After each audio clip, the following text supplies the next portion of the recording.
చంద్రబాబు నాయుడు గారి మీద అవినీతి కేసులు మీ ప్రభుత్వం ఉన్నప్పుడు పెట్టారు కదా, అవన్నీ కూడా ఎత్తేస్తున్నారు కదా ఒకటి సిట్టు. ఇప్పుడు ఆ సిట్టు కూడా ఈయనే చూస్తున్నారా? అన్ని ఇప్పుడు దీనికి సంబంధించి అయితే లెక్కలకు సంబంధించిందంటే ఇతనే చూస్తున్నాడు. సో ఈ రాజశేఖర్ బాబుకి సంబంధించినటువంటి అంశం అసలు ఈ రిమాండ్ రిపోర్ట్లో ఏముంది? రిమాండ్ రిపోర్ట్లోనే సరే అంత పెద్ద వాళ్ళతో రాపిచ్చారు కదా, రేపు పొద్దున్న నాకు తెలిసి నాగరాజ్ తరపున కూడా సిద్ధార్థ లోద్రా వస్తాడేమో కొన్ని రోజులు పోతే. నాగరాజ్ తరపున వాదిస్తానికి కూడా సిద్ధార్థ లోద్రాని దించుతారు. ఎందుకంటే సునేత్ తరపున లాయర్ సిద్ధార్థ లోద్రా, దస్తగిరి తరపున లాయర్ సిద్ధార్థ లోద్రా, చంద్రబాబు తరపున లాయర్ సిద్ధార్థ లోద్రా, ప్రభుత్వం తరపున లాయర్ సిద్ధార్థ లోద్రా. ఏది వివేకానంద రెడ్డి గారిని సంపాను ఇక్కడ గుండెల మీద కూర్చొని నరికి సంపానన్న దస్తగిరి తరపున lawyer Chandrababu Naidu personal lawyer Sidharth లోద్రా.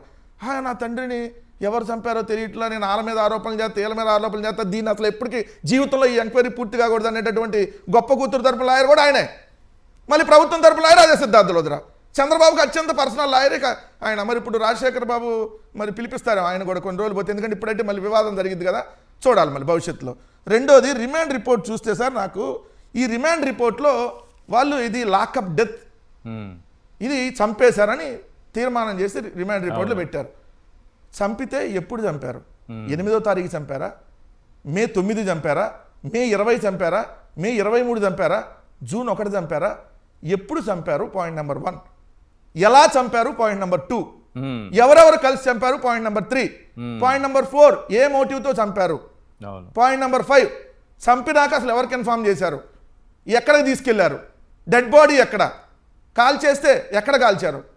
అసలు చచ్చిపోయినాక మీ దగ్గర ఎవిడెన్స్ ఏంది చంపేసినట్టుగా? ఏ ఎవిడెన్స్ దాంట్లో రాయకుండా రిమాండ్ రిపోర్ట్లో చంపేశారని కన్ఫైన్ చేసేసారంటే ముందే ఎఫ్ఐఆర్ దాని ప్రకారం కట్టారు. అంటే చంపేశారని ఎఫ్ఐఆర్ కట్టింది కూడా అందుకనే. మిస్సింగ్ కేసుగా ఎఫ్ఐఆర్ కట్లా, చంపేశారు, హత్య కేసుని ఎఫ్ఐఆర్ కట్టారు. రిమాండ్ రిపోర్ట్లో కూడా హత్య చేశాడని రాశారు. బట్ కృష్ణలంక పోలీస్ స్టేషన్లో చేశాడా, హోటల్లో చేశాడా, సిఐఈ సిపిఈ కలిసి చేశారా, సిఐఈ ఎస్ఐ కలిసి చేశారా, సిఐఈ కానిస్టేబుల్ ఎస్ఐ అందరూ కలిపి చేశారా? ఎవరెవరు కలిసి చేశారు? టాస్క్ ఫోర్స్ వాళ్ళు ఇక్కడ ఈ కృష్ణ లంక పిఎస్ వాళ్ళు కలిసి చేశారా? మరి దాంట్లో ఎక్కడా పెట్టలేదే.